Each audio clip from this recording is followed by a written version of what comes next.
Salutations dans le nom de Yahushua notre Messie et bienvenue dans cette vidéo dans laquelle je vais parler du jour oublié. Il est communément accepté par la tradition que le repos dominical représenterait en quelque sorte ce que le sabbat représente pour les Juifs. Je ne vais pas à présent parler de l'histoire du repos dominical, qui a eu ses adeptes parmi les hommes bien avant la mission d'Yahushua sur terre, mais davantage parler de l'implication du sabbat parmi les élus, parmi le peuple de Dieu, parmi ceux qui acceptent Yahushua comme leur Messie. Nous ouvrons les Écritures à Exode chapitre 31, verset 16.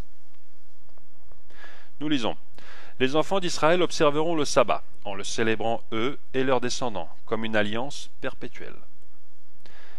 Ce sera entre moi et les enfants d'Israël un signe qui devra durer à perpétuité, car en 6 jours l'Éternel a fait les cieux et la terre, le 7e jour il a cessé son œuvre et il s'est reposé. » Qu'est-ce que le sabbat? Un signe qui lie deux parties. Ces deux parties sont Dieu et son peuple. Le symbole derrière le sabbat est la création. Nous ouvrons maintenant les Écritures à Jérémie 31, 31. Le premier argument que les détracteurs du sabbat avancent est que nous vivons actuellement dans la deuxième alliance, dans la nouvelle alliance, et que la nouvelle alliance ne nous lie plus de garder les commandements de Dieu, et par conséquent ne nous lie plus de garder le sabbat. Nous lisons « Voici les jours viennent, dit l'Éternel, où je ferai avec la maison d'Israël et la maison de Juda une alliance nouvelle. » Verset 33. « Mais voici l'alliance que je ferai avec la maison d'Israël. Après ces jours-là, dit l'Éternel, je mettrai ma loi au-dedans d'eux, je l'écrirai dans leur cœur. Et je serai leur Dieu, et ils seront mon peuple. » Nous lisons le même passage dans Hébreux 8, verset 10. De quelle alliance parlons-nous? Verset 13. En disant une alliance nouvelle, il a déclaré la première ancienne, or ce qui est ancien, ce qui a vieilli, est près de disparaître. Sachant que Hébreux a été écrit juste avant la destruction du temple de Jérusalem, nous parlons donc bien de la nouvelle alliance. La nouvelle alliance est-elle inconditionnelle? En ce sens que, est-ce que du fait que nous vivons dans la nouvelle alliance, nous ne sommes plus tenus de garder le sabbat, la loi et ainsi de suite? Eh bien, quelqu'un qui prêcherait cela est fatalement quelqu'un qui ne fait pas partie du peuple de Dieu. Dieu n'est pas son Dieu. Il y a une condition. Dieu dit « Je serai leur Dieu et ils seront mon peuple ». Mais juste avant, nous avons une condition.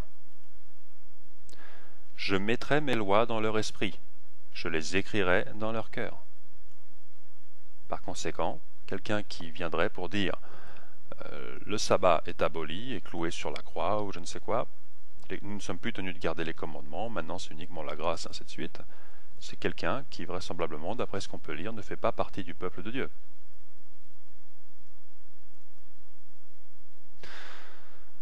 Nous allons voir dans Exode chapitre 12 verset 37, il y a un argument qui revient également, et que donc le sabbat concerne uniquement les juifs. Les non-juifs ne seraient plus tenus de garder le sabbat.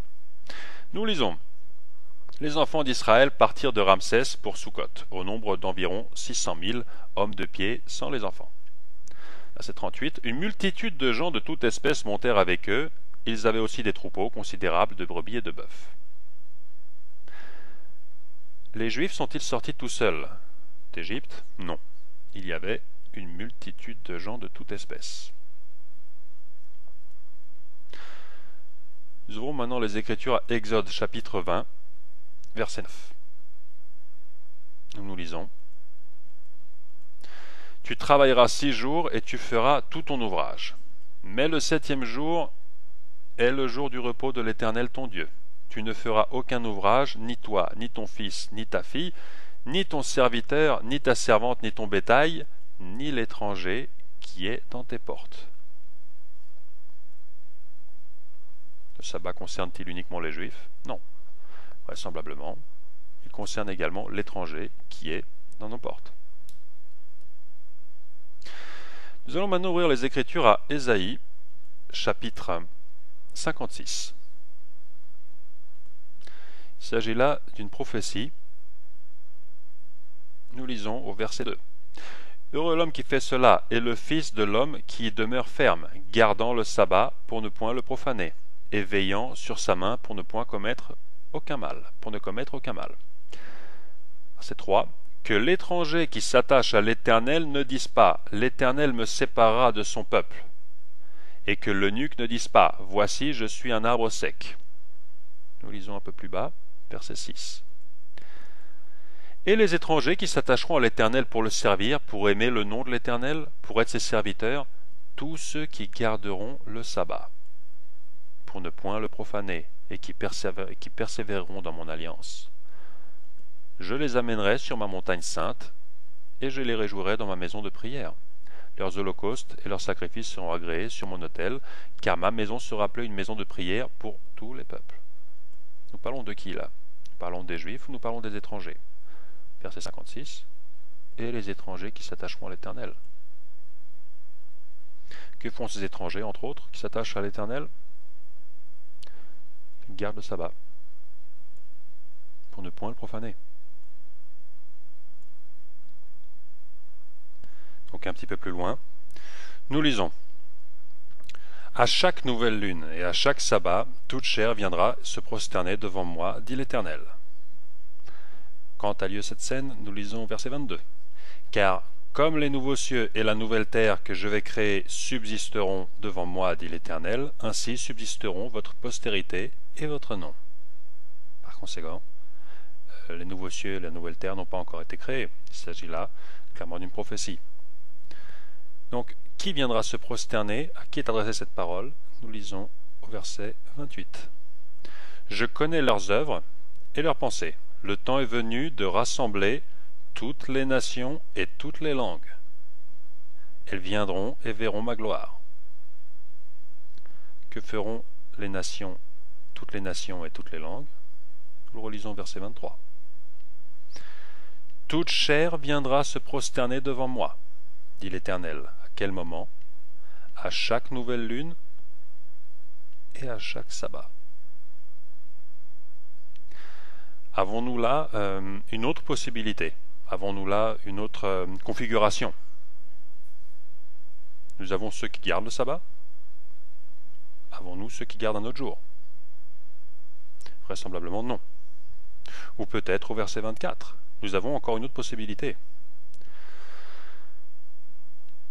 Et quand on sortira, on verra les cadavres des hommes qui se sont rebellés contre moi, car leur ver ne mourra point, et leur feu ne s'éteindra pas. Et ils seront, pour toute chair, un objet d'horreur. Donc, on verra les cadavres des hommes qui se sont rebellés contre moi.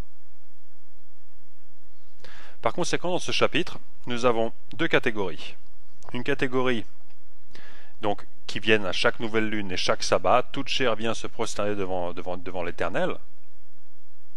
Et nous avons une autre catégorie, des gens qui sont rebellés. Par conséquent, comme nous le voyons, les élus, ils sont là, au verset 23. Les élus sont ceux qui ont compris que le sabbat est un signe entre eux et Dieu. Dieu a mis la loi dans leur cœur, dans leur esprit. Ils sont intégrés à la nouvelle alliance. Et nous n'avons pas une troisième voie.